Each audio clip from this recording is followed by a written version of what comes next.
यीशु के मीठे नाम में आप सबको नमस्कार। जय मसीह की। यीशु से है। हम लोग भजन संहिता का 150 अध्याय उसका एक पद पढ़ेंगे।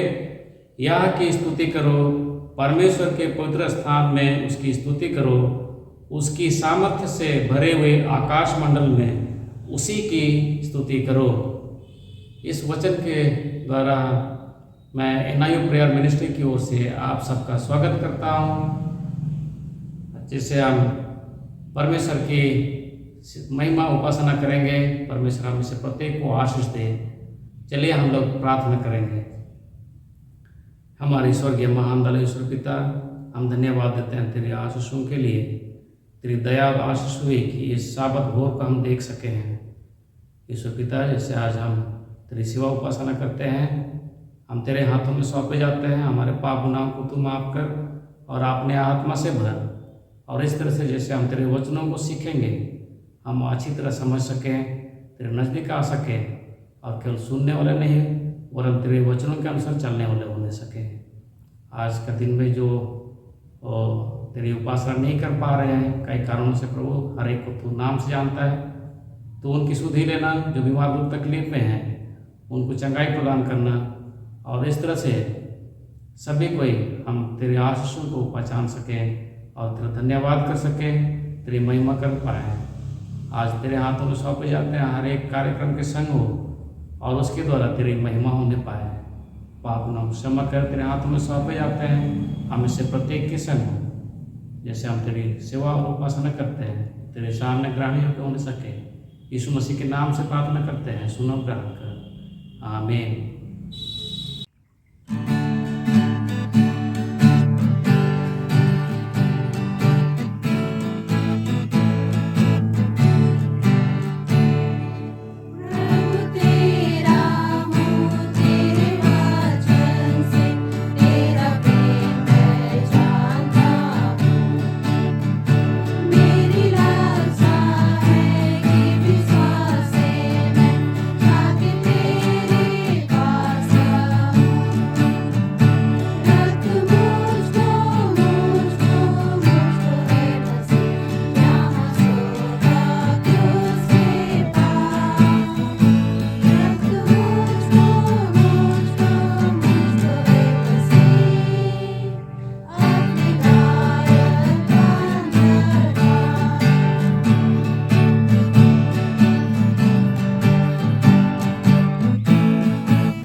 आंकड़े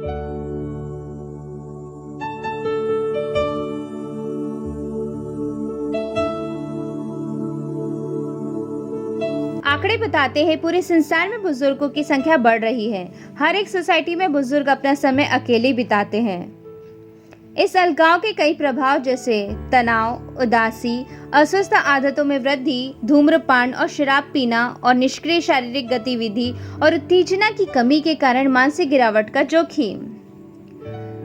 शहरी क्षेत्रों में हम लोगों तक पहुंचने का प्रयास करते हैं मिशन के द्वारा शहरों की पहल करने में, और हम कैसे इस समूह के लोगों से जुड़ सकते हैं जो अपना सारा समय अलगाव में बिताते हैं। इस परिस्थिति में कोई शहरों में वरिष्ठों के साथ क्या कर सकता है?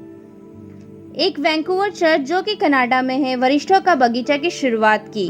जब पादरी को पता चला एक बुजुर्ग दंपति का खुद का बगीचा है। यह दंपति अकेलेपन या अलगाव से गुजर रहे थे। उन्होंने हम उगाते आप के लिए बगीचे में अपने पड़ोसी से जुड़ने के लिए शुरुआत की।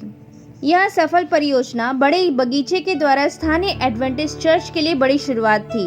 इस तरह की योजना वृद्धों को एक स्थान पर मिलजुल कर एक लक्ष्य के लिए कार्य करे।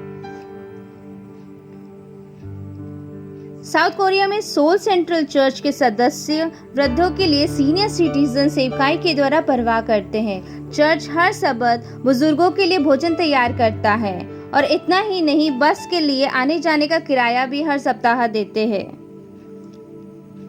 एलेन वाइट वृद्धों के लिए अपनी किताब चंगाई की सेवकाई में लिखती है, बूढ़ों और जबानों के मिलने में एक आशीर्वाद है क्योंकि युवा बुजुर्गों के दिलों व जीवन में रोशनी ला सकते हैं जिनके जीवन पर पकड़ और कमजोर हो रही है। उन्हें यौवन की आशा और उमंग के साथ लाभ और संपर्क की आवश्यकता है।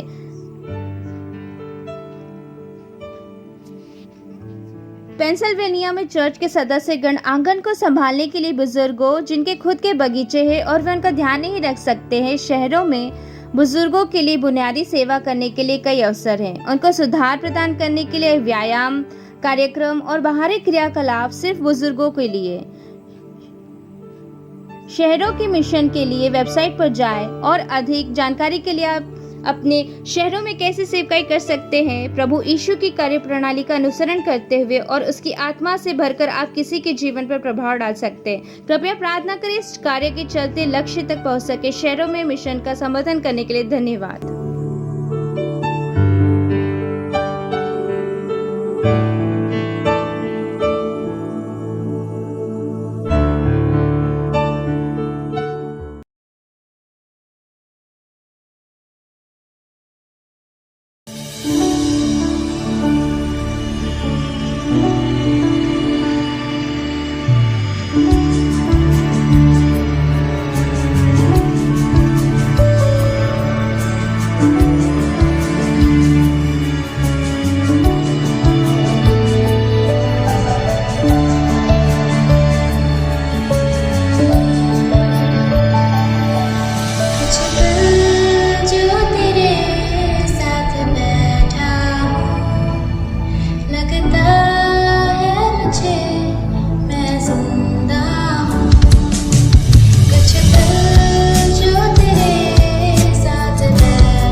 प्रभु यीशु मसीह के पवित्र और मीठे नाम में आप सबको यीशु सहाय जय मसीह की। मैं आप सबों का आज के हमारे साबत स्कूल पाठ के अध्ययन में हार्दिक स्वागत करती हूं और साथ ही साथ आज हमारे साबत स्कूल पाठ के अध्ययन में जो गेस्ट हैं पास्टर आर भारती और पास्टर फ्रैंकलिन, मैं आप दोनों का स्वागत करती हूं। परमेश्वर हम सबको आशीष दे। आइए हम अपने साबत स्कूल को शुरू करने के लिए अपनी आंखों को बंद करें, खुदावंद से आशीष मांगें और दुआ करें और दुआ में अगुवाई करेंगे पास्टर आर भारती। आइए प्रार्थना करें। ज़मीन और आसमान के बनाने वाले परमपिता परमेश्वर, हमारे मालिक, हमारे सृष्टिकर्ता, हम तेरे पास आते हैं, तेरा धन्यवाद देते हैं परमेश्वर अच्छे स्वास्थ्य के लिए जो तूने हम तमाम को दिया है कि परमेश्वर हम अच्छे स्वास्थ्य में रह कर के तेरी महिमा और प्रशंसा कर सकते हैं, तेरे शुभ संदेश को परमेश्वर लोगों तक पहुंचा सकते हैं। इसलिए तुझसे प्रार्थना करते हैं परमेश्वर, तू हमारे तमाम दर्शकों के भी साथ हो और उनको भी अच्छे स्वास्थ्य में रख, अच्छा दिल और दिमाग दे कि तेरे वचन को सुन सकें, समझ सकें और अपने जीवन में परमेश्वर उसको अमली जामा पहना सकें, इस्तेमाल कर सकें, उसके ऊपर विश्वास और भरोसा कर सकें। हम तमाम की तू अगुवाई कर और हमारी ऑनलाइन मिनिस्ट्री पर तेरी आशीष हो। मसीह यीशु के नाम में मांगते हैं, आमीन। हम 2022 के दूसरे तिमास में हैं और हम इस पूरे तिमास में उत्पत्ति नाम की पुस्तक इस विषय पर चर्चा कर रहे हैं। इस पुस्तक का हम अध्ययन कर रहे हैं। आज हमारा पाठ 11 है और आज हम जिस विषय पर चर्चा करेंगे उसका शीर्षक है यूसुफ सपनों का स्वामी। याद वचन के लिए आप मेरे साथ अपनी बाइबल खोल सकते हैं।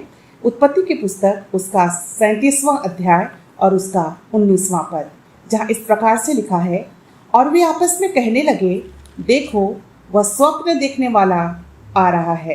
एक बार मैं फिर से पढ़ूंगी। और वे आपस में कहने लगे, देखो वह स्वप्न देखने वाला आ रहा है। परमेश्वर अपने पढ़े वचन पर आशीष दे। प्रिय दर्शकों, हम में से हर एक का बाइबल में अपना एक फेवरेट पदस्थल होता है, फेवरेट अध्याय होता है। और जब हमसे पूछा जाता है इब्रानियों के पत्री के बारे में, तो हम में से कई लोग ये आप इब्रानियों 11 और उसके 12 अध्याय को चुनते हैं। इब्रानियों 11 और 12 अध्याय हमें ये दिखाते हैं कि किस प्रकार मसीह जीवन एक दौड़ के समान है और यदि हम अंत तक दौड़ते हैं तो हमें इनाम जरूर मिलता है। आज हम इस दौड़ के अंतिम भाग में हैं और यीशु हमें उत्साहित करने के लिए अंतिम पंक्ति पे खड़ा है। यीशु ने पहले ही हमारे लिए दौड़ लगा लिया है और ये हमारे लिए सबसे बड़ा उदाहरण है कि हमें कैसे दौड़ना चाहिए। आज हम विश्वास के बारे में सीखेंगे। आज हम विश्वास के बारे में ये सीखेंगे कि सवाल करेंगे कि विश्वास क्या है। बाइबल में लोगों ने विश्वास को कैसे दिखाया, हम ये भी सीखेंगे। इस बात पे हम सवाल भी करेंगे, इस बात पे हम चर्चा भी करेंगे कि यीशु ने हमें विश्वास कैसे दिखाया। आइए इन सब बातों को ध्यान पे रखते हुए हम रविवार के पाठ पे चलेंगे पास्टर फ्रैंकलिन के पास। और रविवार के पाठ का शीर्षक है पारिवारिक परेशानी। और इस शीर्षक को ध्यान पे रखते हुए पास्टर फ्रैंकलिन, आपसे मैं जानना चाहती हूँ, अपने विचारों को हमारे दर्शकों तक पहुँचाइए कि याकूब की पारिवारिक परेशानी क्या है और क्या ऐसी पारिवारिक परेशानियाँ हम अपने परिवारों में देखते हैं। बड़ा ही अच्छा प्रश्न है। और जैसे कि आपने बताया कि हम रविवार के पाठ में हैं और जिसका शीर्षक पारिवारिक परेशानियां हैं। और जब हम इस शीर्षक को जब पढ़ते हैं तो बड़ा आसान हो जाता है कि ये किसके विषय में जो है वो बात कर रहा है या बात हो रही है। और हम यहाँ पर देखते हैं कि हम याकूब की कहानी जो है वो पढ़ रहे हैं। और ये कहानियाँ जो है, जैसे अक्सर मैं कहता हूँ कि ये कहानियाँ हमारे लिए नई नहीं है, हम इसको सिर्फ दोहरा रहे हैं। हमारे सब स्कूल के बच्चे, हम जो बड़े भी हैं, हमने भी इन कहानियों को जो है कई बार पढ़ा है, कई बार जो है वो सुना है। पर शायद हो सकता है कि हमने शायद कोई ऐसा सबक या कोई ऐसा पाठ इसमें से जो है वो नहीं सीखा होगा। और इसलिए एक बार फिर से जो है हम इस सब स्कूल पाठ के माध्यम से इन कहानियों को जो है वो दोहरा रहे हैं, जिससे कि हम इससे कुछ सबक जो है वो ले सकें। हम उत्पत्ति के 37वें अध्याय में हैं और हम यहाँ पर देखते हैं कि यहाँ पर यूसुफ और उसके भाइयों की कहानी के बारे में जो है वो वर्णन है। हम उनकी कहानी के बारे में पढ़ते हैं और अब वो समय आ गया है कि याकूब जो है वो केनान में जो है वो केनान देश में जो है वो अपने परिवार के साथ रहना जो है वो शुरू कर देता है। और हम यहाँ पर देखते हैं कि इस समय यूसुफ जो है ये जो है वो 17 वर्ष का है और जो अपने भाइयों के साथ उनके भेड़ बकरियों को चराने का भी जो है वो काम करता है। पर बताया जाता है कि यूसुफ जो है वो ज़्यादा समय जो है अपने पिता की जो पत्नियां हैं बिल्हा और जिल्पा के साथ उनके पुत्रों के साथ जो है वो घर में व्यतीत करता है। और जब बाकी भाई जो है वो जंगल में जाते हैं भेड़ बकरियां चराने के लिए तो उनके लिए भोजन लाना ले जाना और उस प्रकार का जो है ये काम वो करता है। पर हम यहाँ पर देखते हैं कि जब ये घर में है तो इसके साथ ही साथ वो क्या करता है कि उन सारी बातों को सुनता है जो कि घर में वो होती है या भाई लोग जो है वो करते हैं। और हम यहाँ पर देखते हैं कि वो क्या करता है अपनी इन सारी बातों को जो है अपने पिता के साथ जो है वो इज़राइल के साथ, जो कि पहले याकूब था फिर वो इज़राइल हो गया, अपने पिता के साथ वो साझा करता है। और हम देखते हैं कि इज़राइल जो है वो अपने बेटे यूसुफ को जो है वो बाकी बेटों से जो है वो ज़्यादा प्यार करता है। उसका एक बड़ा कारण है और वो कारण ये है कि यूसुफ जो है इज़राइल के उस बुढ़ापे में, उस बुरी अवस्था में जो है वो पैदा हुआ था। और हम यहाँ पर देखते हैं क्योंकि वो यूसुफ को अपने बाकी बेटों से ज़्यादा प्यार करते हैं तो ये लाजमी है, अप्रोप्रिएट है कि वो उसके लिए कुछ न कुछ अलग से जो है वो करते हैं। और कहानी बताती है कि उन्होंने क्या किया कि यूसुफ के लिए एक रंग बिरंगा जो है एक अंग रखा, जो है हम आज की भाषा में उसे कोड भी कह सकते हैं, और क्या कर दिया वो बना दिया। और हम यहाँ पर देखते हैं कि ये बाकी भाइयों के लिए जो है कोई आश्चर्य की बात नहीं है, जबकि ये बाकी भाई भी परिवार में रहते हैं तो पिता का जो है अपने बेटे यूसुफ के तरफ जो एक तरफा प्रेम है, प्यार है, वो जो है वो झलकता है और उनको ये आभास हो जाता है कि हम बाकी भाइयों से जो है वो पापा क्या करते हैं, पिता जो है यूसुफ को ज़्यादा प्यार करते हैं। और ये एक मानवीय स्वभाव है कि जब इस प्रकार की घटना हमारे परिवारों में घटती है तो हमारा ईर्ष्या करना, हमारे अंदर में वो जलन पैदा होना जो है वो लाजमी है। तो हम यहाँ पर देखते हैं कि बाकी भाइयों का जो रवैया है, बर्ताव जो है यूसुफ की तरफ थोड़ा सा जो है वो कड़वा सा जो है वो हो जाता है, वो उससे जलन रखना शुरू कर देते हैं, ईर्ष्या रखना जो है वो शुरू कर देते हैं। और हम यहाँ पर देखते हैं कि इस प्रकार से ये पारिवारिक जो परेशानी है यहाँ पर जो है वो देखी जा सकती है, कैसे कि बाकी भाई एक तरफ है, यूसुफ जो है वो एक तरफ है। और एक दिन फिर ऐसा होता है कि यूसुफ जो है जब वो अपने भाइयों के साथ होता है वो कहता है कि मैंने जो है वो एक स्वप्न देखा है और वो स्वप्न जो है मैं आपके साथ वो साझा करना चाहता हूँ। और हम यहाँ पर देखते हैं कि ये बाकी भाई जो है उसको पहले से ही पसंद नहीं कर रहे हैं और अब उन्हें जो है वो बड़े आतुर हैं कि वो यूसुफ ने जो है वो कौन सा सपना जो है वो देखा है। और हम देखते हैं कि यूसुफ जो है वो अपने स्वप्न के बारे में अपने भाइयों के साथ क्या करता है, वो अपने स्वप्न को जो है वो उनको बताता है और वो कहता है कि हम खेत में हैं और मैं क्या देखता हूँ कि हम सब जो है वो पूले जो है वो बांध रहे हैं और मेरा पूला जो है वो क्या होता है कि कुछ समय के बाद सीधा खड़ा हो जाता है और आपके बाकी जो पूले हैं उसको क्या करते हैं, वो दंडवत जो है वो करते हैं। तो हम यहाँ पर देखते हैं कि फिर एक बार वो थोड़ा सा जो क्रोध है, गुस्सा है, जलन जो है वो बाकी भाइयों का अपने भाई यूसुफ की तरफ जो है वो देखा जा सकता है।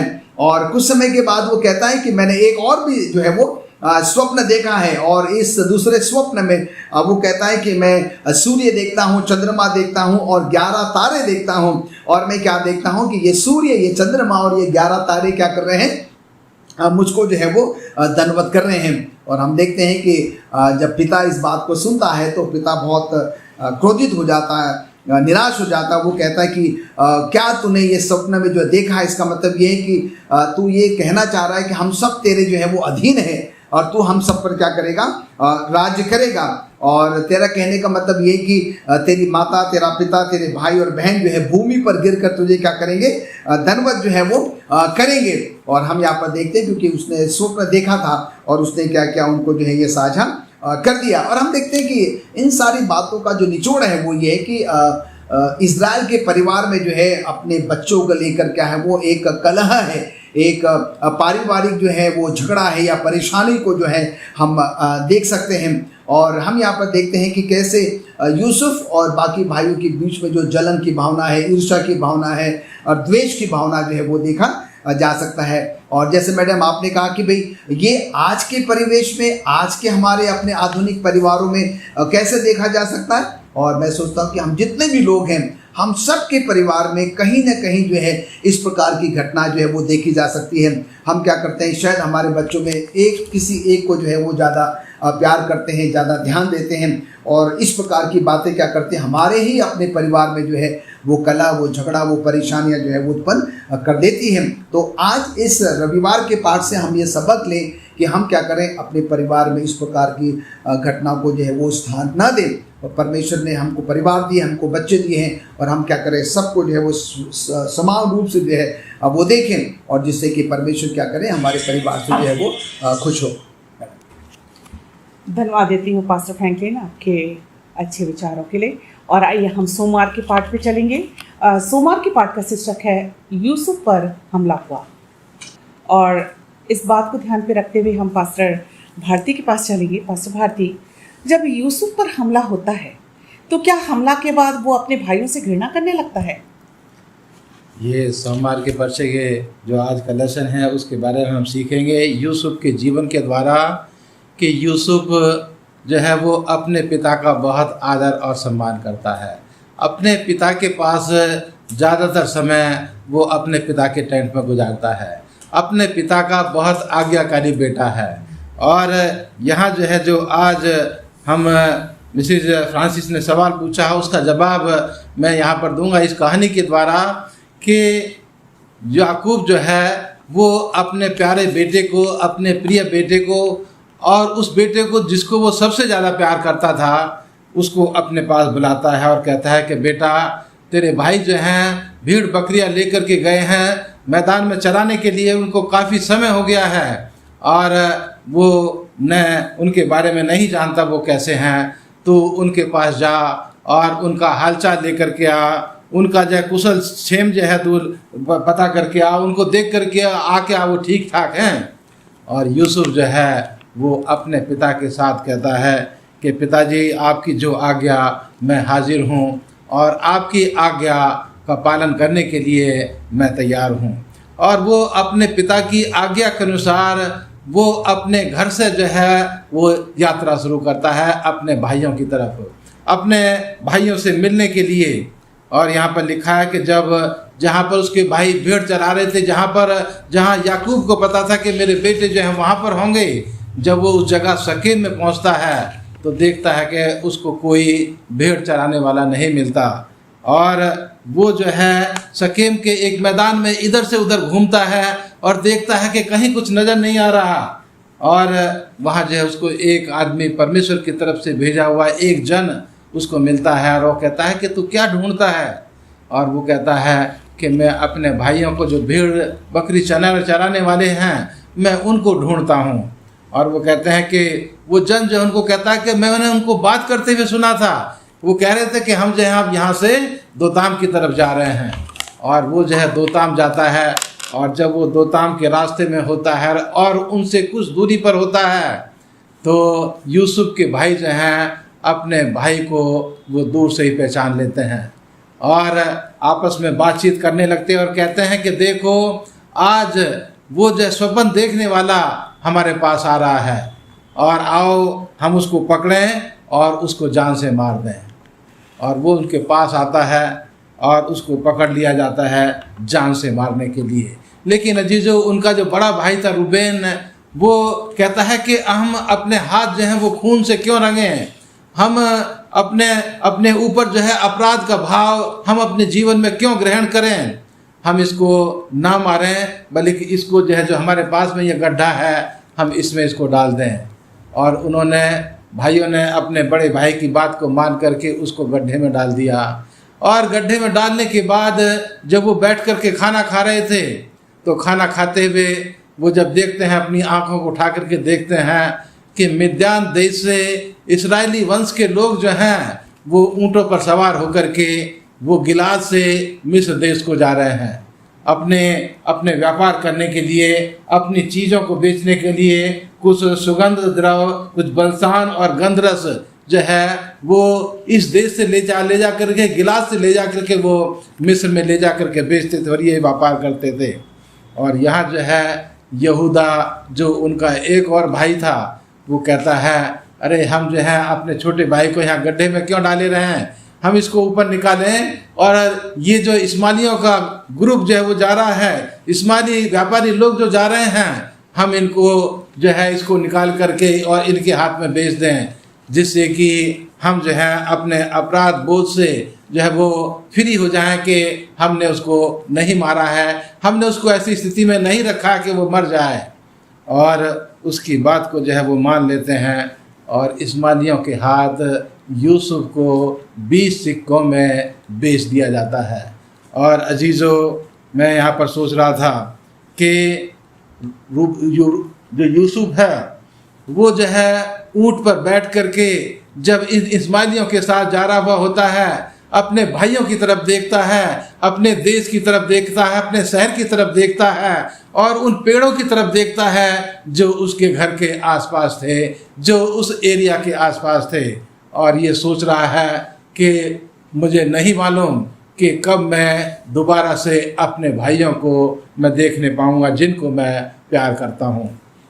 अजीज़ों, ये जो है यहाँ पर कहानी ख़त्म होती है, लेकिन मैं अपने दर्शकों को बताना चाहता हूँ कि याकूब के जो यूसुफ के जो भाई थे, उनके दिलों में यूसुफ के प्रति जो घृणा थी, जो नफरत थी, जो जलन वो उससे रखते थे, जो द्वेष भाव जो है उनके दिल में भरा हुआ था, जो दुश्मनी वो अपने छोटे भाई से रखते थे, उसका जो है वो क्या नतीजा हुआ कि एक प्यारे बेटे को अपने पिता से जो है वो जुदा होना पड़ा। और ये इन भाइयों की वजह से उनका अपना बाप जो है वो रोता रहा, क्योंकि उन्होंने जो है उसका अंगर का उतार करके और बकरी के खून में लपेट करके उसको वापस याकूब को जा कर के दिया और कहा कि तेरा बेटा जो है वो शायद जंगली जानवरों ने उसको मार दिया है। अजीज़ों, ये सुन करके याकूब का दिल जो है वो जार जार होता है, वो फूट फूट करके रोने लगता है। उसके ये दूसरे भाई जो हैं, उसके दूसरे बेटे जो हैं, वो उसको तसल्ली देते हैं, लेकिन उसको कोई तसल्ली, कोई शांति उसको नहीं मिलती। और वो कहता है कि मैं अपने ज़िंदगी के दिन अपने बेटी की याद में रोते रोते मैं मृत्यु को जो है प्राप्त हो जाऊंगा। अजीज़ों, ये जो हम इस घटना में देखते हैं कि दुश्मनी जो है वो क्या कर सकती है, नफ़रत, घृणा जो है वो हमारे दिलों में जो उपज जाती है, पैदा हो जाती है अपने भाइयों के लिए, अपने अजीज़ों के लिए, वो किस अंजाम तक जो है वो पहुंच जाती है कि भाइयों में जो है वो दुश्मनी पैदा हो जाती है, भाइयों में जो है झगड़ा पैदा हो जाता है, नफ़रत की वजह से, घृणा की वजह से, बैर और दुश्मनी की वजह से ये हमारे दिलों में जो है बहुत ख़राब चीज़ जो है वो उत्पन्न हो जाती है, क्योंकि हम अपने परिवार में जो है वो ऐसी चीज़ें देखते हैं जिससे हमारी सोच विचार जो है वो दूषित होने लगती है। लेकिन यहाँ अजीज़ों, आज हम सीख रहे हैं कि हम अपने दिलों में अपने भाइयों के लिए, अपने लोगों के लिए, अपने पड़ोसियों के लिए हम प्यार और प्रेम रखें। जैसा कि यूसुफ के साथ उन्होंने अच्छा नहीं किया, लेकिन उसके बावजूद भी वो ऊँट पर बैठ कर के यही सोचता हुआ जा रहा था कि मैं कब दोबारा से अपने भाइयों को मिलूँगा। खुदा से दुआ करता हुआ जा रहा था और उसको पता था कि अब सब कुछ मेरा पीछे छूट गया है, लेकिन परमेश्वर मेरे साथ है। और इसी चीज़ को वो अपने दिल में रख करके अपने ज़िंदगी के सफ़र में वो जो है आगे बढ़ता है और अपने भाइयों को हमेशा याद करता रहता है। धन्यवाद देना चाहती हूँ पास्टर भारती आपके अच्छे विचारों के लिए। और आइए हम मंगलवार के पाठ पे चलेंगे, और मंगलवार के पाठ का शीर्षक है यहूदा और तामार। और इस शीर्षक को ध्यान पे रखते हुए आइए हम पास्टर फ्रैंकलिन के पास जाएंगे, और आज जो मंगलवार का पाठ है, पास्टर फ्रैंकलिन आज हम अपने विचारों को हमारे तक पहुंचाएंगे। हम मंगलवार के पाठ में हैं और जिसका शीर्षक है यहूदा और तामार।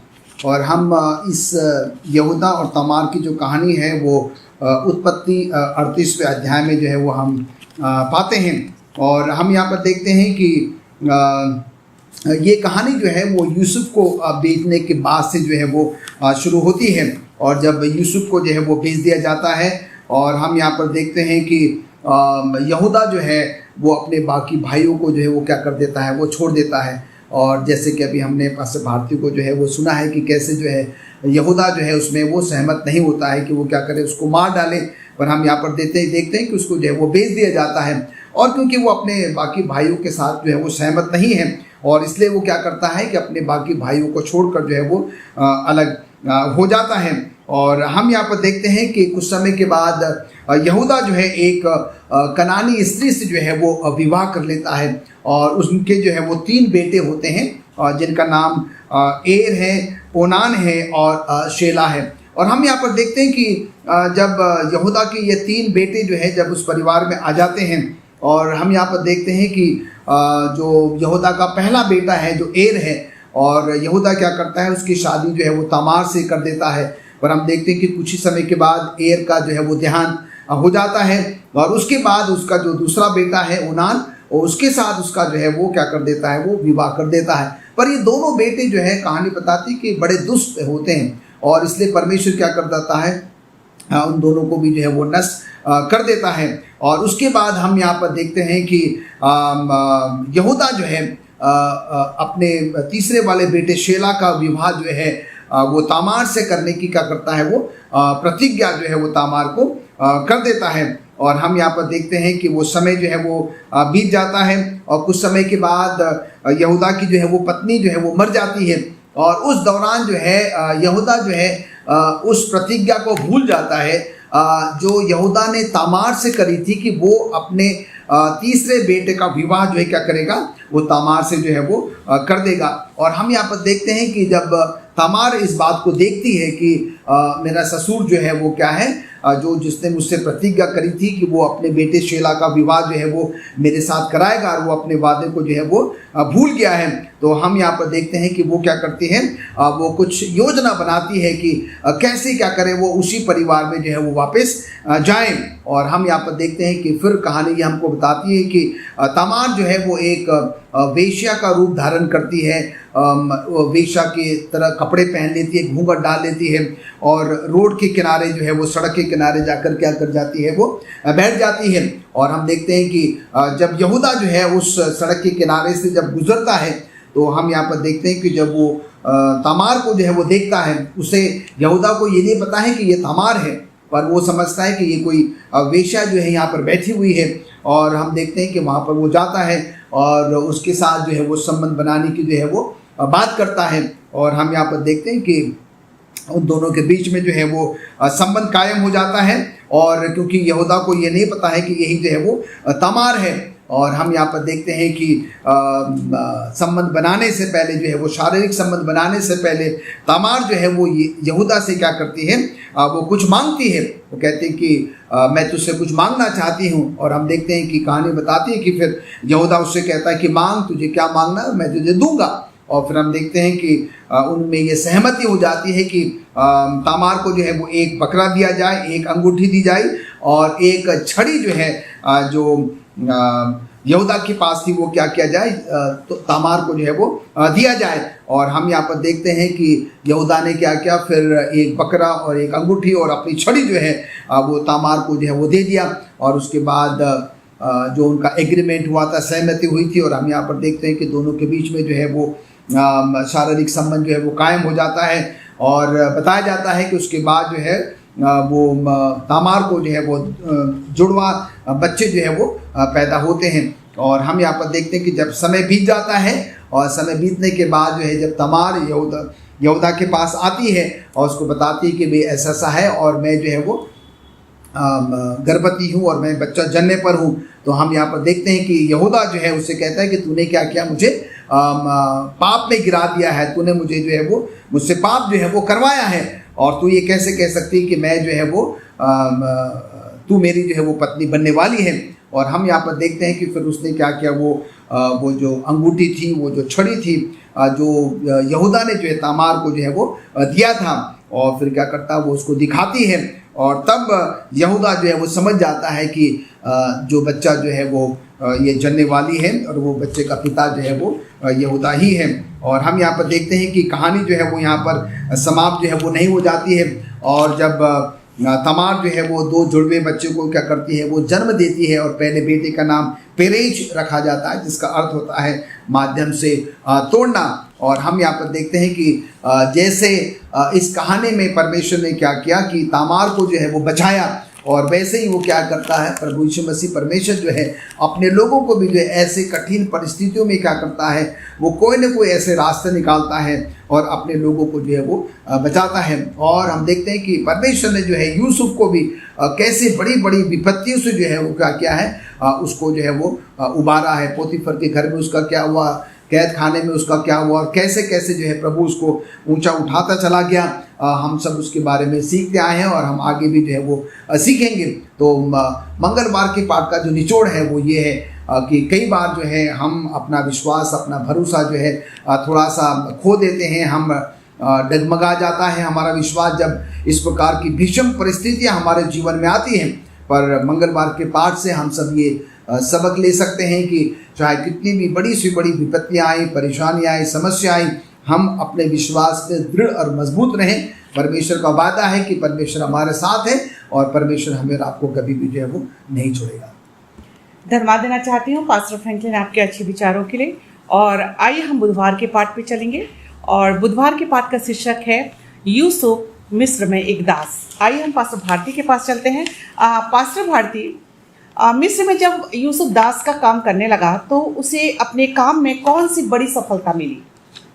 ये हम बुधवार के पर्चे में जो है हम जाएंगे और हम देखेंगे कि 17 साल का एक नौजवान खूबसूरत और बहुत ही स्मार्ट लड़का जो है ऊंट के ऊपर बैठ कर के अपने देश को छोड़ करके दूसरे देश की तरफ यात्रा कर रहा है।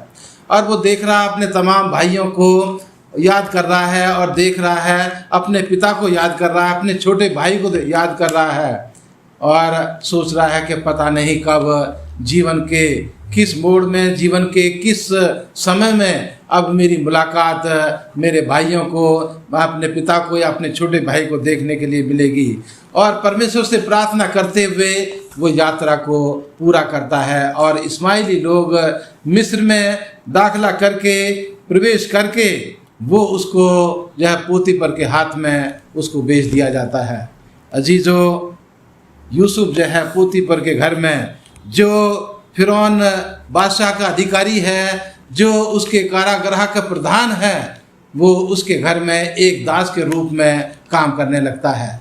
लेकिन हमेशा परमेश्वर से प्रार्थना करने वाला ये नौजवान परमेश्वर को याद करता रहता है। और वो जो है पोतीफर के घर में काम करते करते जो है वो देखता है कि इस घर में जो है परमेश्वर ने आशीष दी है, क्योंकि वो देखता है कि मैं जिस काम में हाथ लगाता हूँ परमेश्वर मुझे कामयाबी देता है।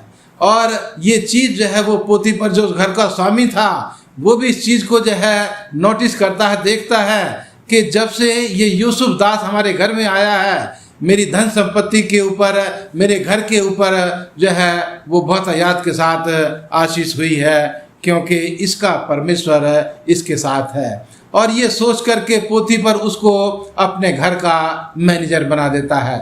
सारे नौकर चाकर जो हैं वो उसकी गाइडेंस में, उसके नेतृत्व में वो काम करते हैं।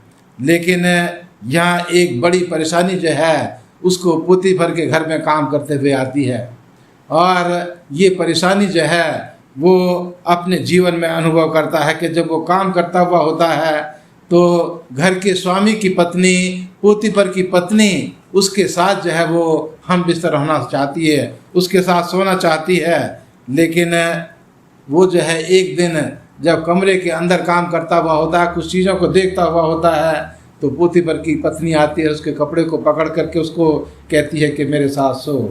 लेकिन अजीज़ों, यूसुफ कहता है कि मेरे स्वामी पोतीफर ने सब कुछ मेरे हाथ में कर दिया है, केवल आपको छोड़ करके, और मैं ऐसा काम क्यों करूं? अपने स्वामी के विरोध में मैं ऐसा काम क्यों करूं? मैं अपने परमेश्वर के विरोध में ऐसा काम क्यों करूं? क्योंकि ये एक अपराध है, ये एक पाप है। और वो जो है याद करता है कि किस तरह से उसने अपने परिवार में परमेश्वर के वचन को सीखा है, और वो जो है उस परीक्षा से अपने आप को छुड़ाने के लिए वहाँ से भाग जाता है। लेकिन उसकी पत्नी जो है वो चिल्ला चिल्ला करके घर के सारे नौकरों को बुला करके उनको कहती है कि इसने मेरे साथ ऐसा काम करने की कोशिश की है। पोती पर आता है, उसके सामने में भी रोने लगती है और रो रो करके उसको जो है घटना के विपरीत घटना जो है उसको बताती है, और पोती पर जो है उसको बंदी गृह में डाल देता है। बंदी गृह में डालने के बाद यूसुफ जो है वो बंदी गृह में है, लेकिन यहाँ भी परमेश्वर उसके साथ है। और बंदी गृह का मालिक जो है वो देखता है, जो प्रधान है वहाँ का, जो मैनेजर है, वो देखता है कि जब से ये नौजवान लड़का जेल में आया है वो जो है सब लोग जो है उससे बातचीत करते हैं, अच्छा व्यवहार कर रहे हैं, ये कैदी अच्छा एक दूसरे के साथ जो है वो प्यार से रह रहे हैं। और इन तमाम चीज़ों को देखते हुए जेल का जो अधिकारी है वो यूसुफ को जेल का मैनेजर जो है वो बना देता है। और यहाँ हम देखते हैं कि जब वो जेल का मैनेजर है तो वहाँ पर जो और भी राजा के कैदी थे उनके साथ वो बातचीत करता है, और बातचीत करते करते वो दो मुख्य लोगों से जो है उसकी मुलाकात होती है यहाँ पर। एक फिरौन बादशाह का कप बेरर जो पिलाने वाला है, दाख मधु देने वाला है, और दूसरा जो फिरौन बादशाह का जो खाना देने वाला है। और ये दोनों व्यक्ति जो है रात को स्वप्न देखते हैं, और देख करके जो है जब उनकी मुलाकात यूसुफ से होती है तो पूछता है, यूसुफ के क्या बात है, आज सुबह के वक्त आप लोग बड़े परेशान हो, बड़े उदास हो। और वो कहते हैं कि रात को हमने स्वप्न देखा और उससे हम परेशान हैं। और यूसुफ उनको कहता है कि मेरा परमेश्वर स्वप्न को बताने की शक्ति और सामर्थ्य रखता है, आप मुझे अपना स्वप्न बताओ और मैं उसका मतलब आपको बताऊंगा। ये दोनों व्यक्ति जो हैं अपना अपना स्वप्न उसको बताते हैं, और यूसुफ जो है वो पिलाने वाले को कहता है कि आपके स्वप्न के अनुसार फिरौन बादशाह जो है वो आपको दोबारा से अपने घर में जो है वो सेवा के लिए आपको मौका देगा। लेकिन पकाने वालों को कहता है कि 3 दिन के बाद तेजा जो है वो सर काट दिया जाएगा, पेड़ के ऊपर लटका दिया जाएगा, पक्षी तेरे सर को जो हैं वो तेरी बॉडी को जब वो खा लेंगे। अजीज़ो, उसके बताने के अनुसार ही इन दोनों का जो है वो प्रमाण मिलता है। जो पिलाने वाला था वो फिरौन बादशाह के महल में पहुंच जाता है, लेकिन यूसुफ कहता है कि जब समय आए तो मुझे याद रखना। अजीज़ो, ये कहानी जो है हमें यहाँ पर बता रही है कि परमेश्वर हमारे साथ है, लेकिन उसका ये मतलब नहीं कि परेशानियाँ, मुसीबतें, दुख आपके जीवन में नहीं आएंगी। जैसा कि यूसुफ के साथ परमेश्वर था, परमेश्वर उसको कामयाबी देता रहा, लेकिन परेशानियाँ, परीक्षा भी जो हैं उसके जीवन में आई, और वो परमेश्वर को याद करते हुए अपने परेशानियों से वो निकल सका और परमेश्वर के रास्ते पर आगे बढ़ सका। इसलिए अजीज़ों, मेरे प्रिय दर्शकों, आप परमेश्वर में विश्वास करते हैं, आप परमेश्वर के ऊपर निर्भर हैं, तो परमेश्वर आपको कामयाबी देगा, और परीक्षाओं से निकलने की भी शक्ति और सामर्थ्य यूसुफ की तरह से मुझे और आपको भी परमेश्वर की तरफ से दी जाएगी। इसलिए हम ना डरें, हम ना घबराएं, परमेश्वर की निगहबानी में आगे बढ़ते चले जाएं, और विपत्तियों के ऊपर, परीक्षाओं के ऊपर परमेश्वर की मदद से विजय प्राप्त करते हुए जिंदगी के सफ़र पर खुदा को पहली जगह देते हुए हम आगे बढ़ते चले जाएं। धन्यवाद देना चाहती हूँ पास्टर भारती आपके अच्छे विचारों के लिए। और आइए हम बृहस्पतिवार के पाठ पे चलेंगे, और बृहस्पतिवार के पाठ का शीर्षक है फिरौन के स्वप्न। चलते हैं पास्टर फ्रैंकलिन के पास। पास्टर फ्रैंकलिन, फिरौन के जो 2 स्वप्न थे, आज हमारी चर्चा का विषय यही होगा कि फिरौन के जो 2 स्वप्न थे वो क्या थे।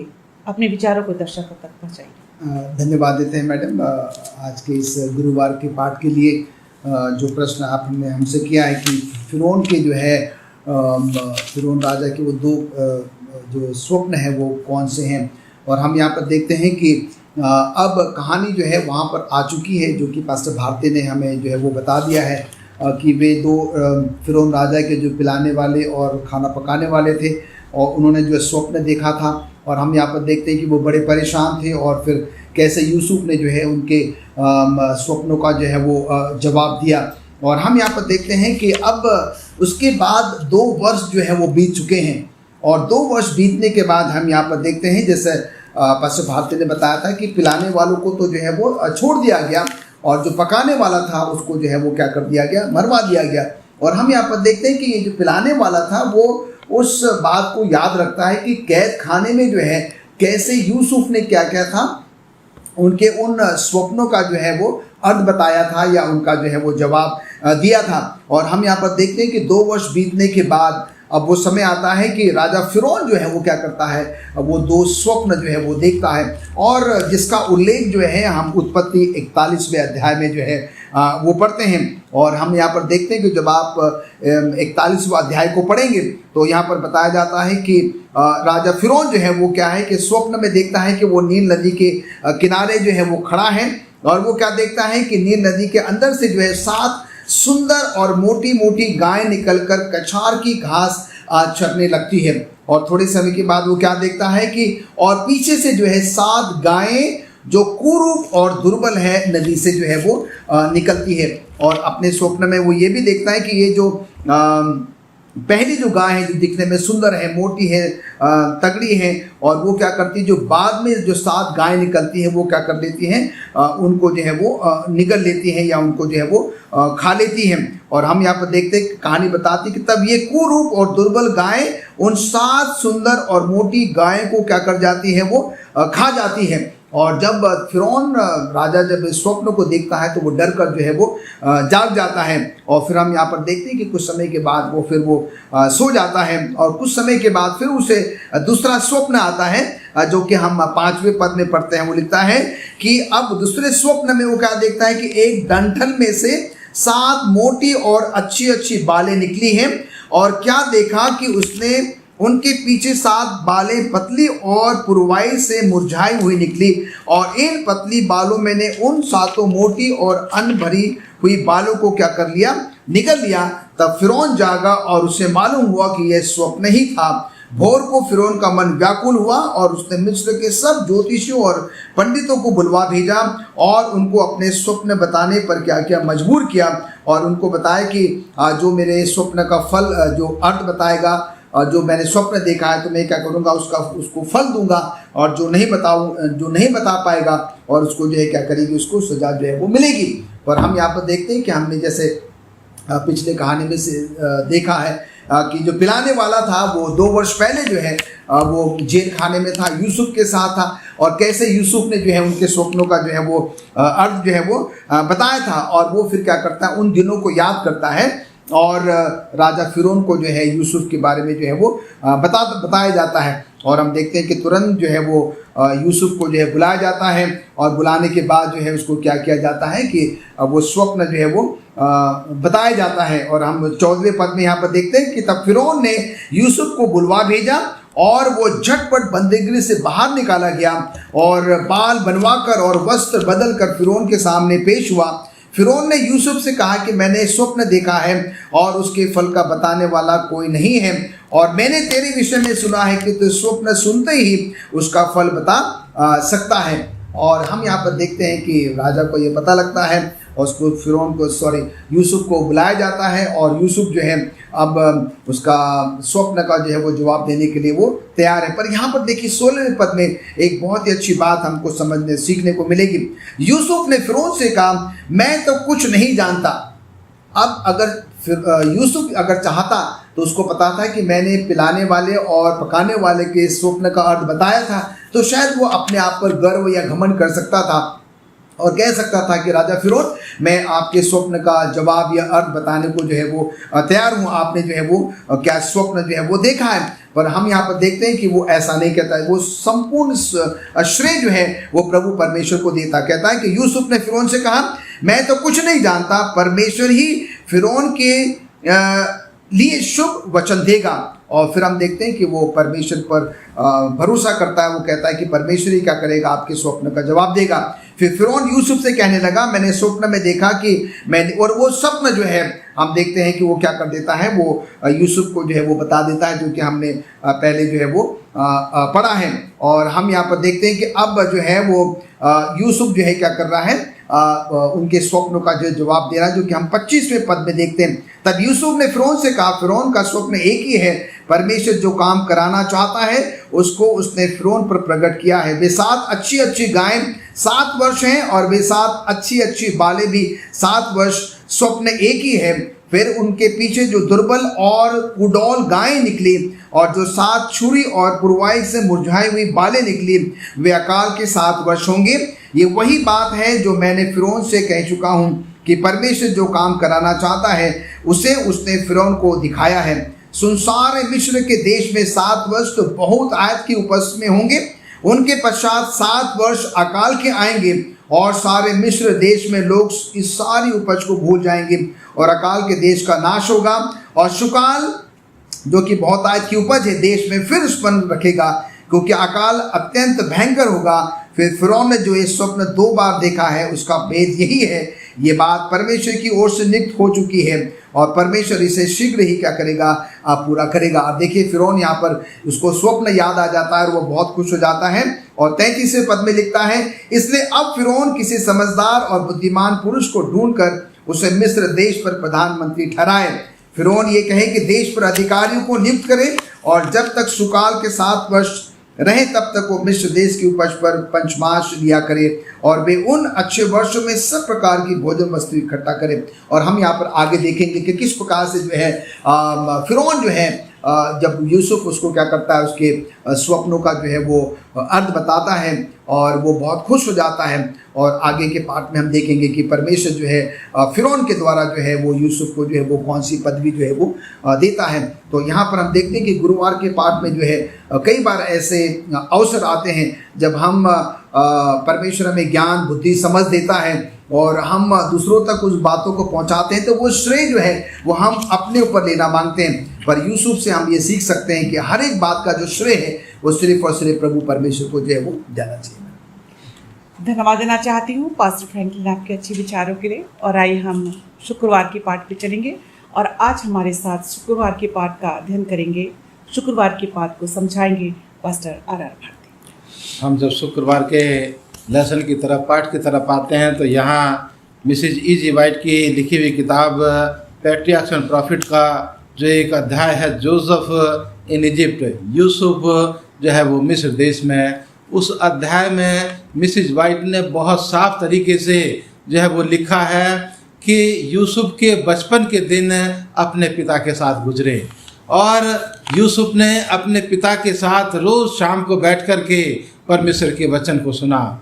रोज़ शाम को बैठ कर के यूसुफ ने याकूब के जीवन के अनुभवों को सुना और याकूब ने जो है उनको अपने जीवन के अनुभव बताए कि किस तरह से परमेश्वर ने जो है मुझे सफ़र करते हुए जब मैं रात को सो रहा था तो मुझे किस तरह से परमेश्वर ने एक सीढ़ी दिखाई और वो सीढ़ी जो है ज़मीन के ऊपर एक सिरा उसका है और दूसरा सिरा जो है वो स्वर्ग में है।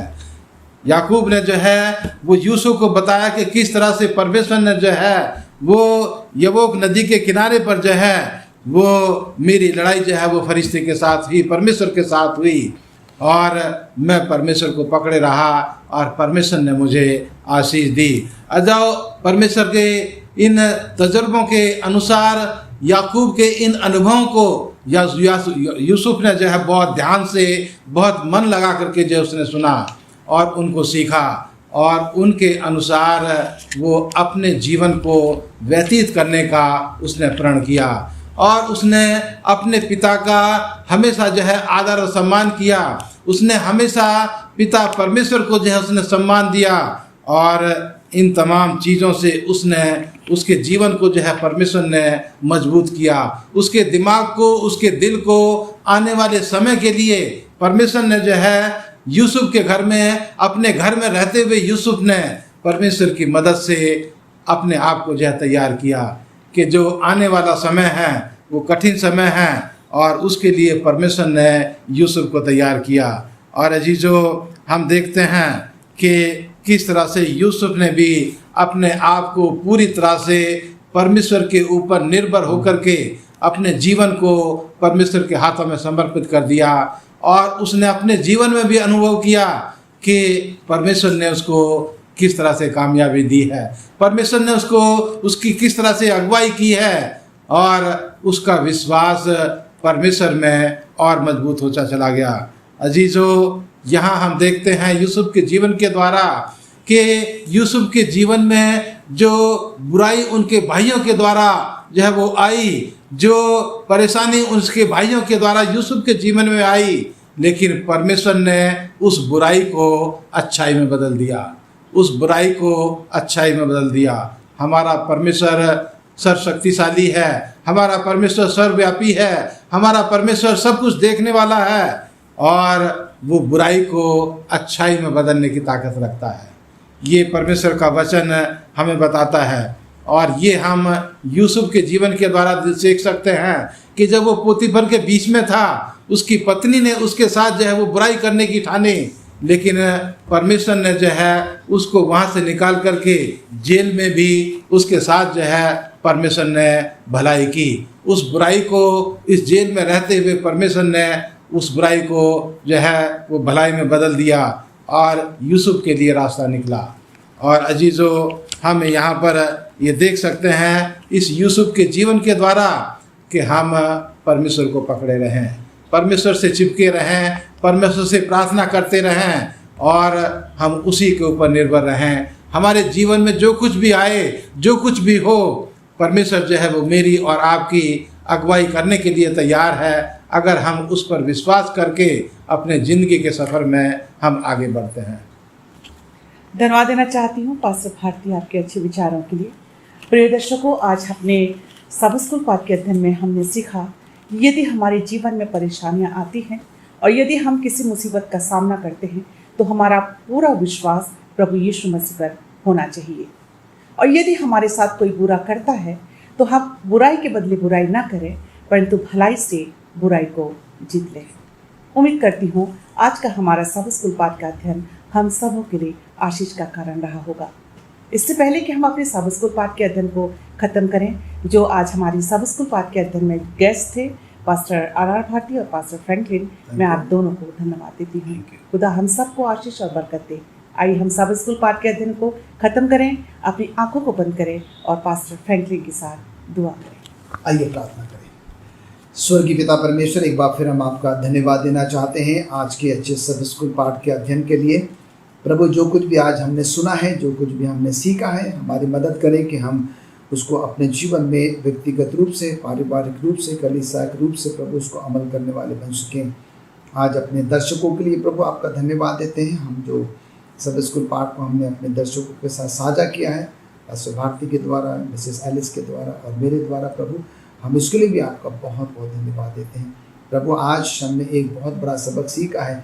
जब आप हमको ज्ञान, बुद्धि, समझ देते हैं, हमें प्रभु इतना ऊंचा उठाते हैं, और कई बार प्रभु ऐसे मौके आते हैं कि हम उन सारी बातों का जो श्रेय है आपको ना देते हुए जो है वो हम श्रेय अपने ऊपर लेना चाहते हैं। और आज हमने यूसुफ की कहानी से सीखा है प्रभु कि हम जो है सारी बातों का जो श्रेय है वो सिर्फ और सिर्फ आपको दें, हर एक बात में आपकी महिमा, आपकी तारीफ और आपका धन्यवाद हो सके। प्रभु, हम सबके पाप और गुनाहों को आप माफ़ करें, मसीह के नाम से मांगते हैं, आमीन। आमीन।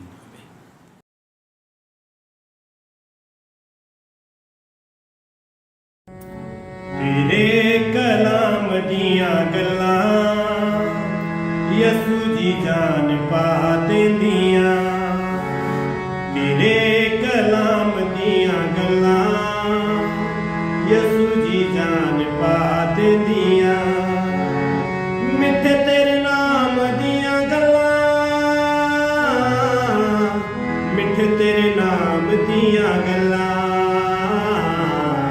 मिठे तेरे नाम दिया गल्ला यसू जी जान पा देंदिया, तेरे कलाम दिया गल्ला यसू जी जान पा देंदिया।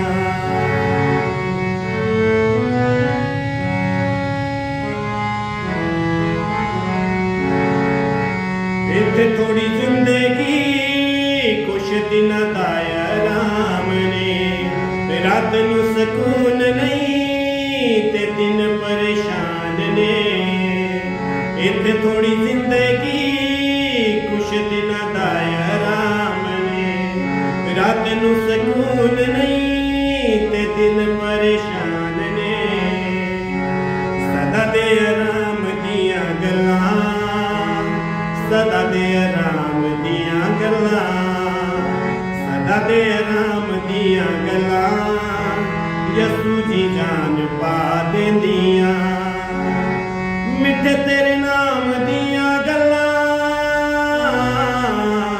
मिठे तेरे नाम दियां गल्लां मिठे तेरे नाम दियां गल्लां मिठे तेरे नाम दियां गल्लां मिठे तेरे नाम दियां गल्लां यसू जी जान पा देंदियां तेरे कलाम दियां गल्लां यसू जी जान पा देंदियां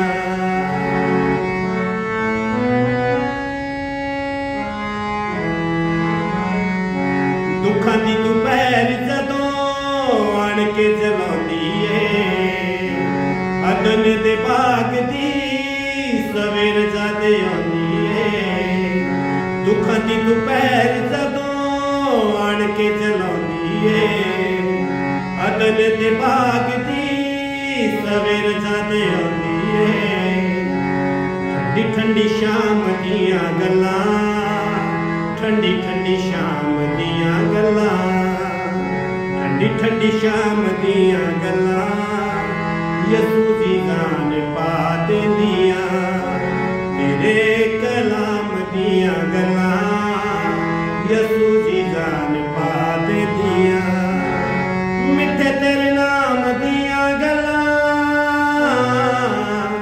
मिठे तेरे नाम दियां गल्लां मिठे तेरे नाम दियां गल्लां यसू जी जान पा देंदियां तेरे कलाम दियां गल्लां यसू जी जान पा देंदियां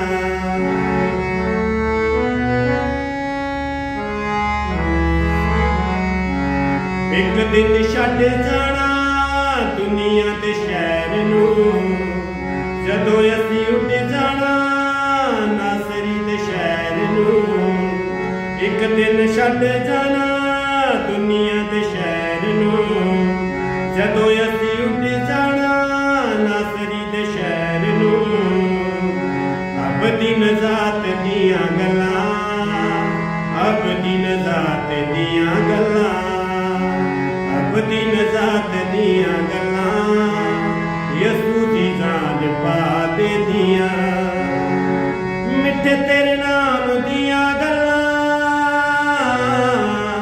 मिठे तेरे नाम दियां गल्लां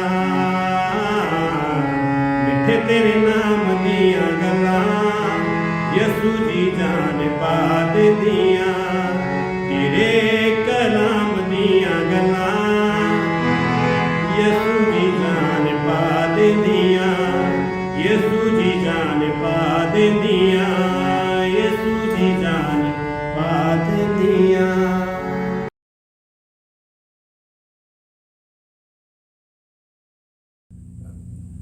नमस्ते, नमस्कार, आदाब और अस्सलाम वालेकुम और सबको खैर मकदम जो इस प्रवचन को आज देख रहे हो या सुन रहे हो।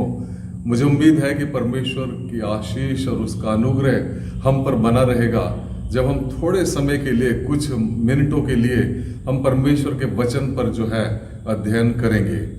मैं आज जो है आपसे मुखातिब हूँ, आपसे बात कर रहा हूँ। मेरा नाम पास्टर सतीश कुमार शर्मा है और मैं आपसे बात करना चाहता हूँ पुराने अहदनामे में से एक पुस्तक के बारे में और पुस्तक का नाम है यशायाह। इससे पहले कि मैं अपने प्रवचन में जाऊं मेरे अजीजों, मैं बताना चाहता हूं कि जब परमेश्वर के साथ हम अपना रिश्ता जोड़ लेते हैं तो हमारी जिंदगी बिल्कुल बदल जाती है।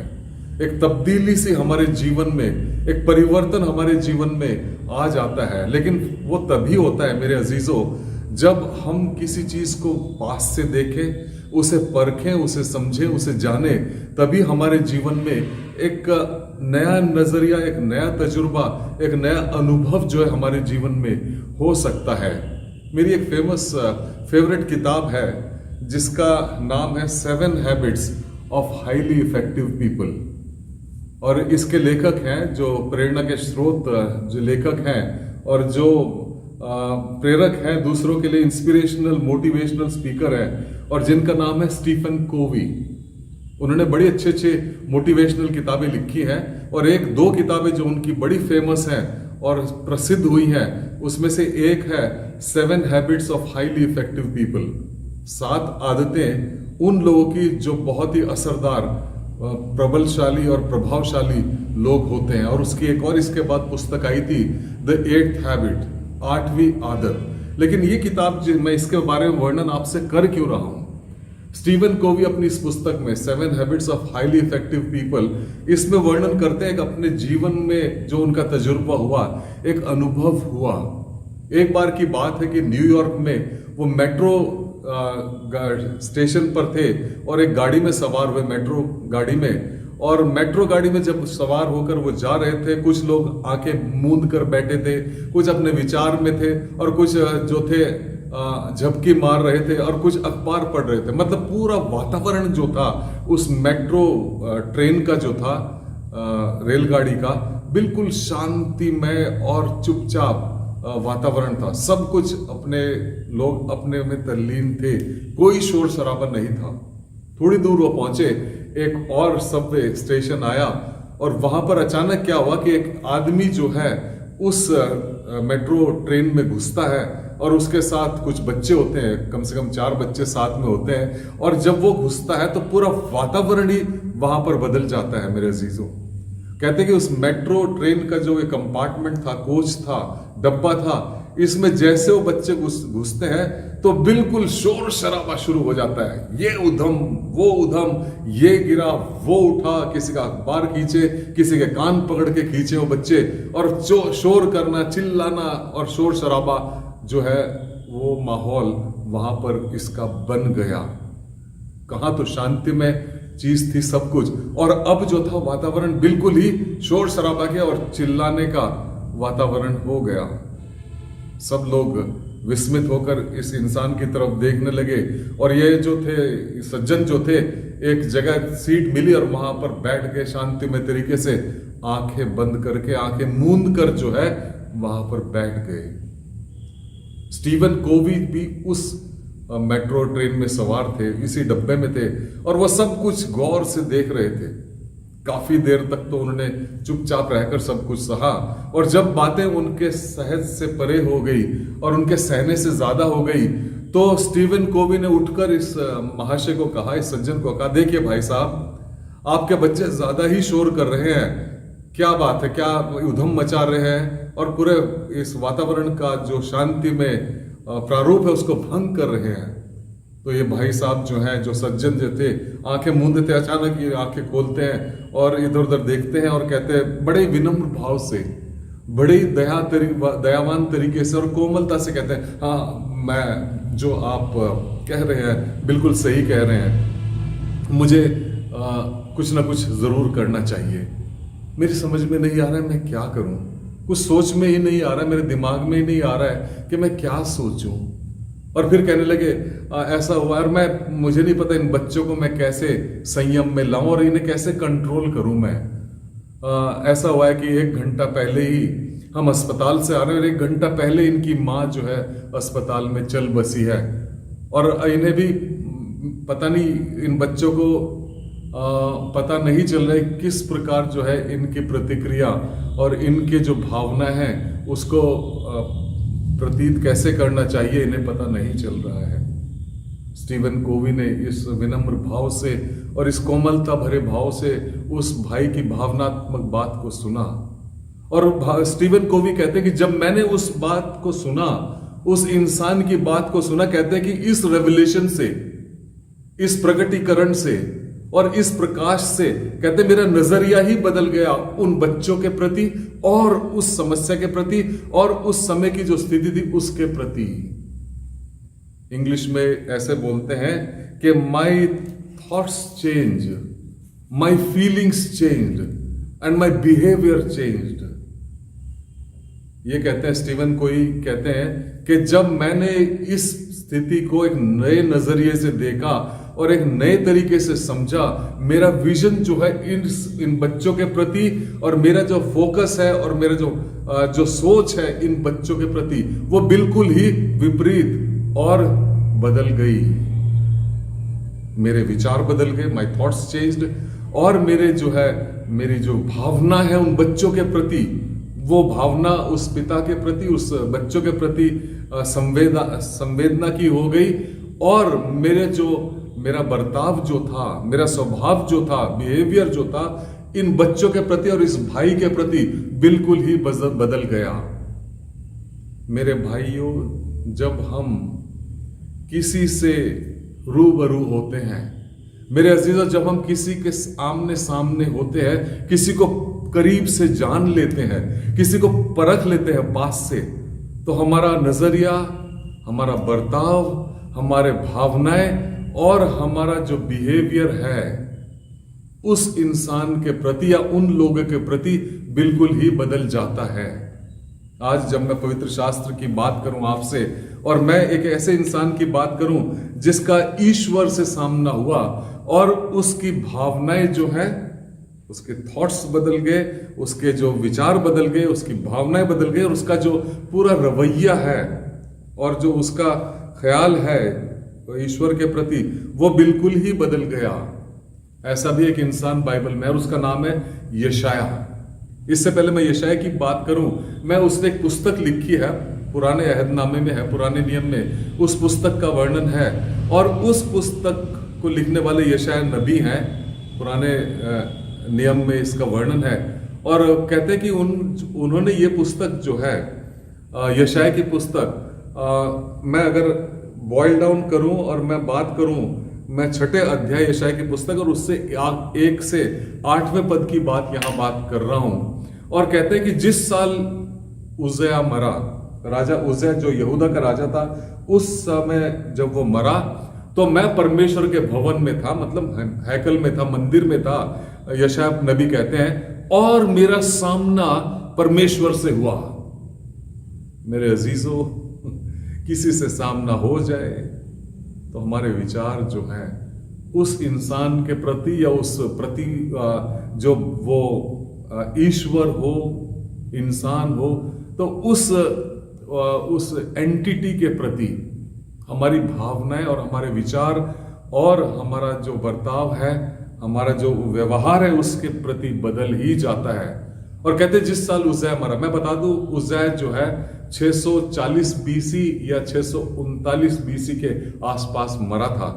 और उज्जिया राजा एक ऐसा राजा था जो असीरिया के राजा जो 745 बीसी में, जिन्होंने बेबीलोन पर भी फतेह हासिल की थी और मेडिटेरेनियन क्षेत्र के जो देश थे उस खाड़ी के, वहां पर फतेह हासिल की थी। लेकिन एक उज्जिया राजा यहूदा का ऐसा था जिस पर वो फतेह हासिल नहीं कर पाया था। तिग्लत पिलेसर तीसरा जो है, तिग्लत Pileser 3 was never able to subdue King Uzziah of Judah। तो उस समय की बात है ये। और यशाया नबी उसी के राज्य की बात करता है। यशाया की पुस्तक जो है 740 बीसी से लेके और 680 बीसी के आसपास तक उस दायरे में, उस समय काल में लिखी गई है, क्योंकि 680 बीसी के आसपास जो है यशाया का जो है उसकी मृत्यु हो गई थी। मृत्यु क्या, उसे जो मौत के घाट उतार दिया गया था यशाया को, ऐसा मानना है। तो इस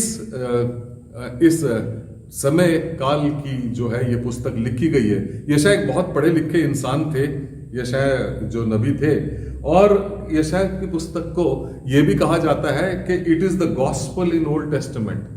पुराने नियम में सुसमाचार जो है यशाया की पुस्तक को ही कहा जाता है।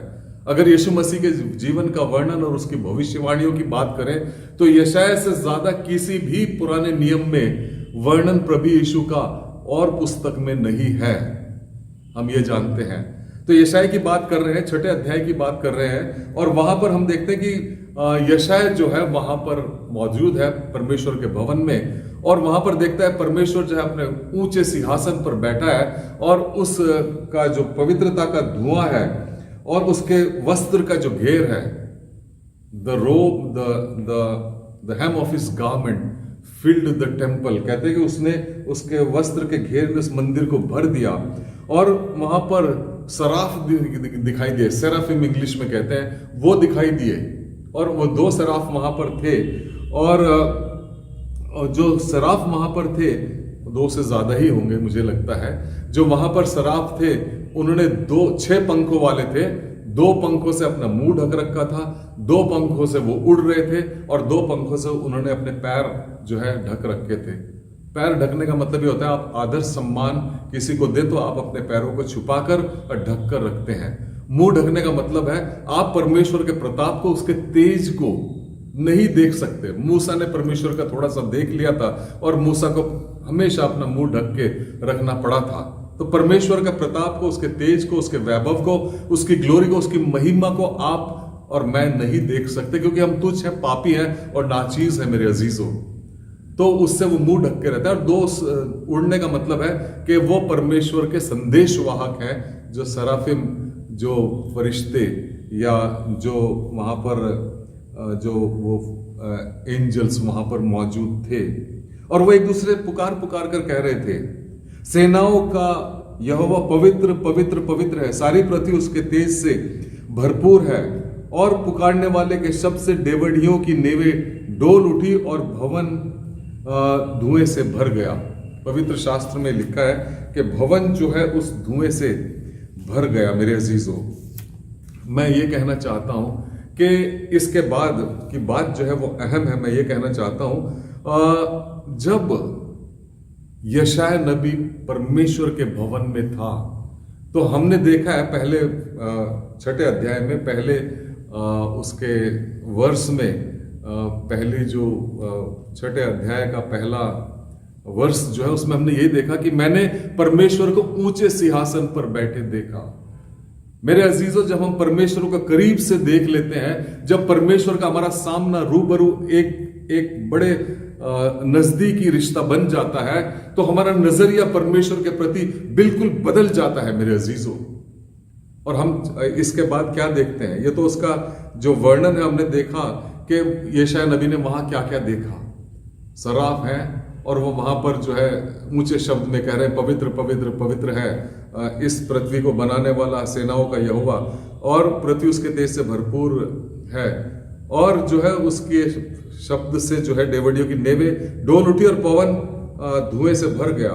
तब मैंने कहा, मेरे अजीजों, जब हम परमेश्वर के सन्मुख होते हैं, जब हम परमेश्वर के सामने होते हैं, जब हमारा रिश्ता परमेश्वर से प्रगाढ़ हो जाता है, जब हम परमेश्वर को बड़े करीब से, सूक्ष्मता से हम परमेश्वर को देखते हैं, तो हमारा नजरिया, आवर थॉट्स, हमारी फीलिंग, हमारी भावनाएं और हमारा बिहेवियर, हमारा जो व्यवहार है परमेश्वर के प्रति बदल जाता है। अगर हम देखें यहां 4 पद में यही लिखा है, 5वें पद में, तब मैंने कहा, हाय हाय मैं नाश हुआ क्योंकि मैं अशुद्ध होठ वाला मनुष्य हूं।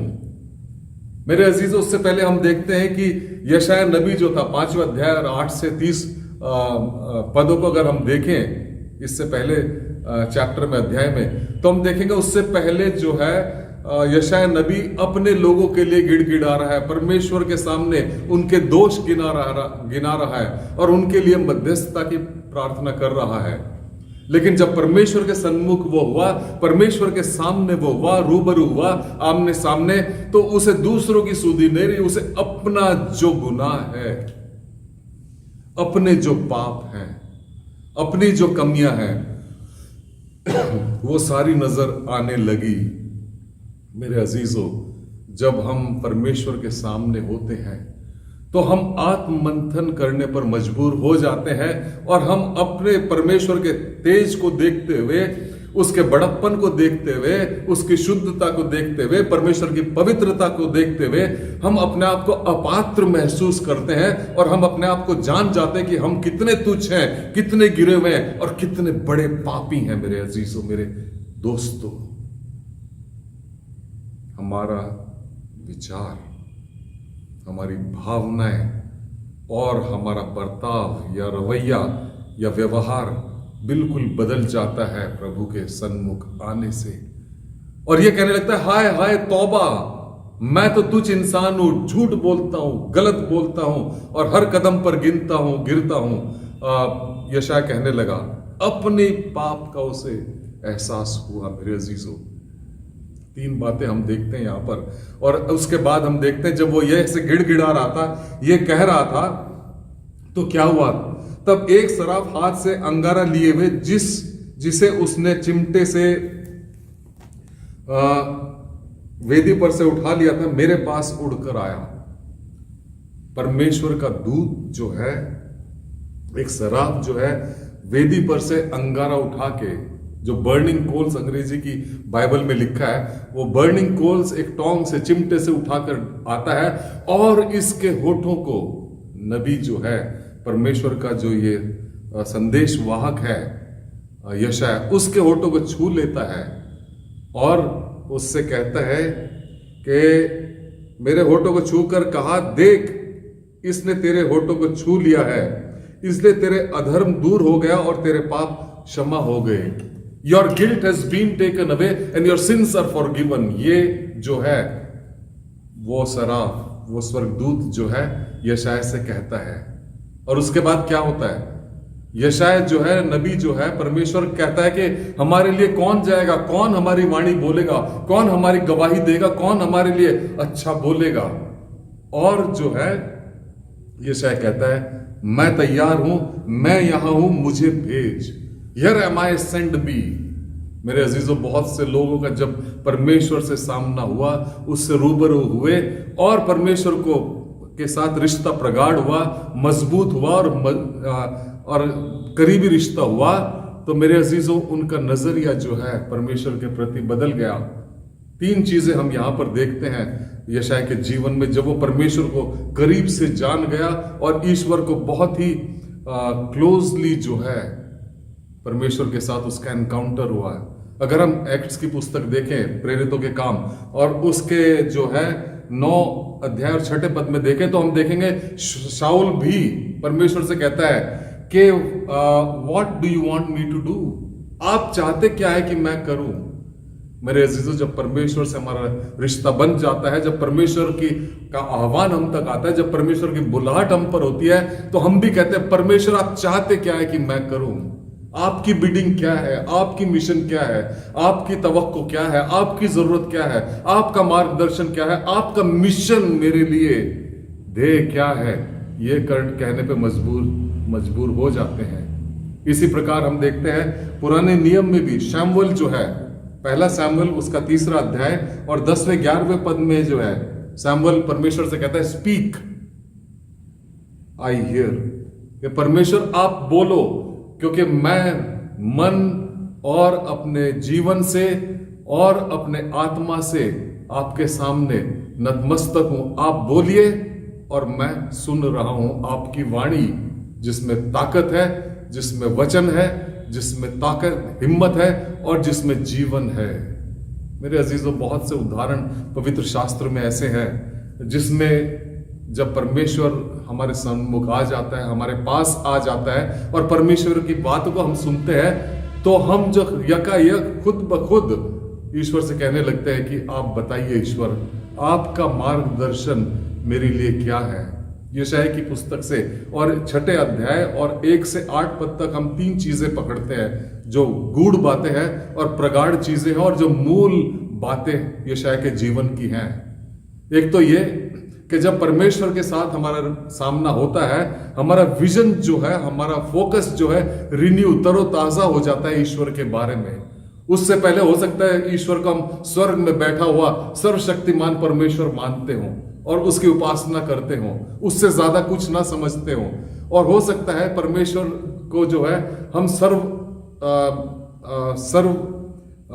शक्तिमान और सब जगह उपस्थित रहने वाला और सर्वशक्तिमान जो है, ओमनिशेंट, ओमनी प्रेजेंट और ओमनीपोटेंट मानते हो। ये सब गुण ईश्वर के हमें दिखते हो, लेकिन जब हम उसके पास आ जाते हैं, यशाया की तरह हम भी जैसे यशाय के से सबक अब मिला है, यशाय को अपने पाप के, अपने गुनाह के कितना भारी गुनाह उसका जीवन का है वो नजर आने लगता है।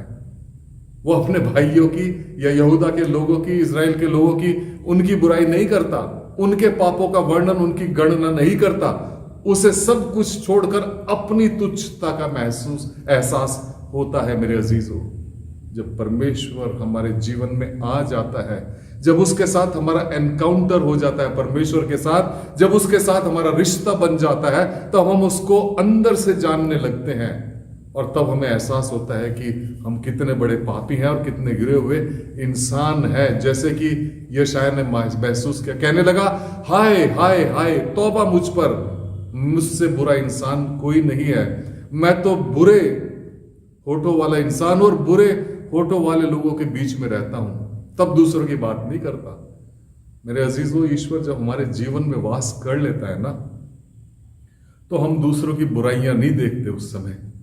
उस समय हम ईश्वर की तुलना दूसरों से करते हैं, दूसरों की तुलना ईश्वर की अच्छाई से करते हैं और उनके ऐब नजर आने की जगह उनकी अच्छाइयां, उनकी खूबियां जो हैं वो हमें नजर आती हैं।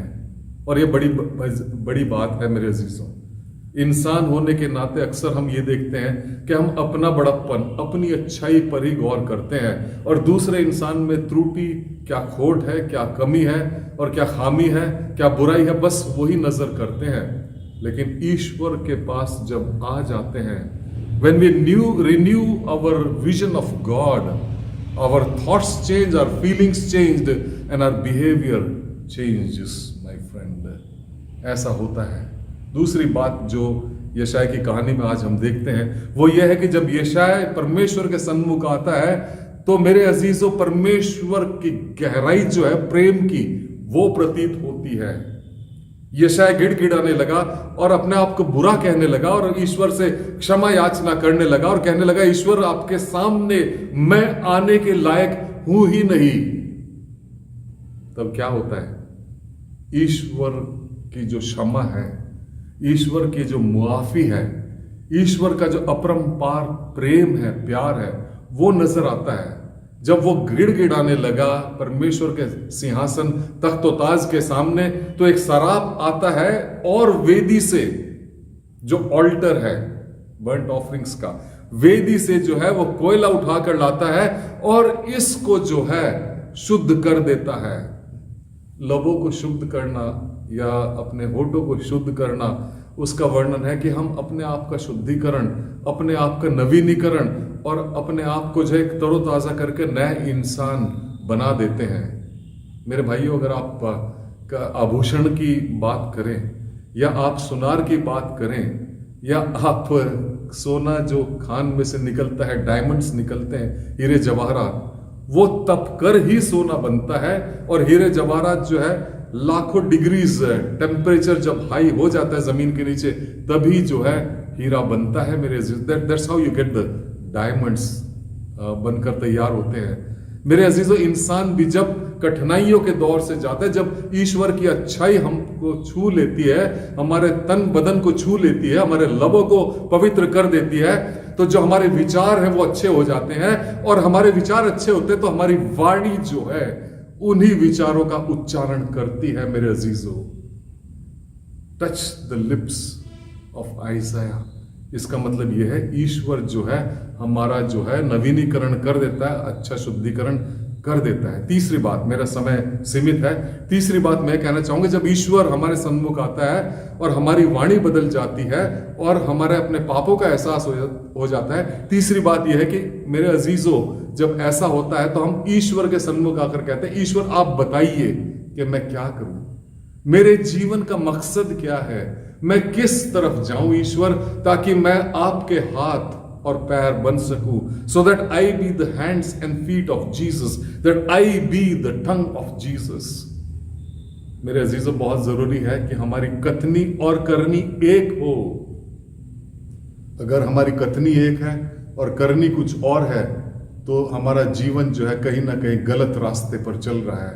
हमारी जो बोलते हैं वही करना चाहिए, और जो करते हैं प्रभु मेरे अजीजों परमेश्वर से हमें क्षमा याचना करनी चाहिए। इतनी शक्ति की आस हमें रखनी चाहिए, प्रार्थना करनी चाहिए कि ईश्वर जो मैं बोलूं वही करूं।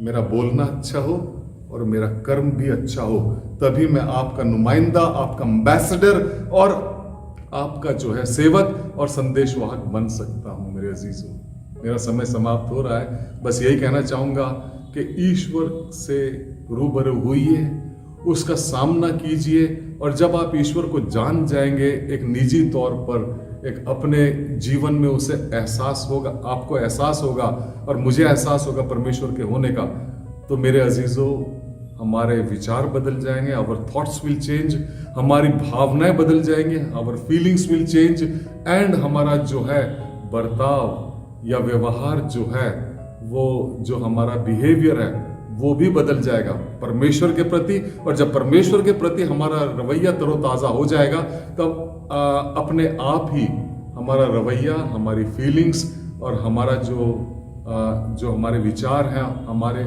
इस पृथ्वी पर जनमानस भाई बहन, किसी भी धर्म के हो, किसी भी समुदाय के हो, किसी भी जाति के हो और किसी भी देश के हो, किसी भी कास्ट क्रीड के हो, हम सबको समभाव भाव से देखेंगे, क्योंकि वसुधैव कुटुंबम जो है परमेश्वर प्रभु यीशु परमेश्वर पिता का नारा है। सब उसकी सृष्टि है, सब उसकी संतान है, सब उसके बच्चे हैं, और उनकी देखभाल करना, अच्छे उनके लिए कर्म करना और उनके लिए अच्छी वाणी बोलना हमारा कर्तव्य बन जाता है। और हम भी प्रभु यीशु से यही कहेंगे फिर कि ईश्वर जब पुकारेगा कि मेरे लिए कौन जाएगा, मेरे लिए कौन अच्छी बात करेगा, मेरे लिए कौन अच्छे कर्म करेगा, तो परमेश्वर से पास्टर शर्मा यही कहेंगे और आप भी यही कहेंगे कि मैं यहां हूं, मुझे भेज। Here am I O lord send me. God questions, God ईश्वर बुलाता है और कहता है हमारे लिए कौन जाएगा? क्या आप, क्या मैं तत्पर है? क्या हम राजी हैं जब ईश्वर की बुलाहट हम तक आए और हम कहें परमेश्वर मैं हूं, मैं यहां हूं, मुझे भेज। काश ईश्वर हमारे साथ रहे और हमें ऐसा अनुभव दे कि हम उसके रूबरू हों और उसके पास आए और हमारा जीवन ही परिवर्तित हो जाए, एक नया साफ सुथरा बेहतर जीवन हमारा बन सके, ताकि इस पृथ्वी पर रहना सार्थक हो और हम उसके आमद को और करीब ला सकें। ईश्वर हम सबके साथ हो। अच्छा दिन आपका जाए, अच्छा सप्ताह आपका जाए, और हमेशा ईश्वर आपको जो है विजय दे और आपसे अच्छे अच्छे कर्म करवाए, अच्छी बातें बुलवाए, ताकि आपको खुशी मिले और आप दूसरों को खुशी बांट सके। ये मेरी ईश्वर से हाथ जोड़कर याचना है और प्रार्थना है। आमीन। आइए प्रार्थना करें। हमारे सर्वशक्तिमान परमेश्वर, आपके धन्यवादी है प्रभु, आज के दिन के लिए, सबत पावन दिन के लिए प्रभु। आपने ये अवसर हमें दिया कि आपके वचन में कुछ बातें हम सीख सके, कर सकें प्रभु। चाहते हैं आपका प्रेम हम पर बना रहे, आपकी अच्छाई बनी रहे प्रभु, और हम आपके अच्छे वचन बोले, अच्छे कर्म करें, क्योंकि यही हमारे जीवन का मकसद है और यही ध्येय होना चाहिए। ईश्वर हम सबके साथ हो, हमारी मनोकामना को सुनना, और जो भी अच्छी दुआ और जो आप समझे अच्छी बात हम पूछते हैं उसका उत्तर देना। कोई गलत चीज मांग ली हो, कृपया करके उस पर अमल मत करना, नहीं तो हमारा नुकसान हो जाएगा। सब आदर, सम्मान और महिमा आपको देते हुए ये प्रार्थना प्रभु यीशु के नाम से मांगते हैं। आमीन, आमीन, आमीन। God bless you.